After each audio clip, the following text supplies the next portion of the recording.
کرێکارانیش خۆیان ئەتوانن دەورێک بجێڕن لەوەی کە فشارکەن لە خاوەنکار، لە کۆمپانیاکەی، لە کارگەکەی، لە شوێنی ئیشەکەی بە دابینکردنی داوای دابینکردنی پێداویستیەکانی. ئەمانەش بە لە دەوری یەکبوون، بە ڕێکخراوبوون، بە گروپ و کۆمەڵە دروستکردنی خۆیان کە داوای پێویستیەکانی خۆیان کەن لە دەستپێشەکەی، کڵاوەکەی، پێڵاوە تایبەتەکەی، پشتێنی سەلامەتیەکەی،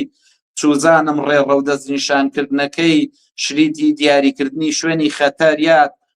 مەسەلەی پارێزگاریکردنیان لە تەزووی کارەبا، دەیان وەسایلی تر لە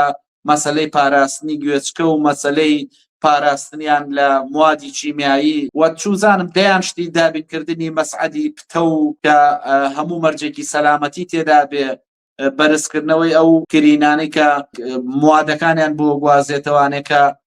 جۆرێک لە جۆرەکانی سەلامەتی و مەرجەکانی سەلامەتیان تێدا بێ. ئەمانە هەمووی توانن کرێکارانیش خۆیان بەشێک بن لە ڕۆڵی ئەوەی کە فشار لە کۆمپانیا و خاوەنکارەکان کەن کام شتانیان بۆ دابینکەن. یعنی هەر ئاوە بە ئاسانی ملنێن بە جەنگەڵێک کە مەرگ و ژیانیان لەوێیانە دیاریە.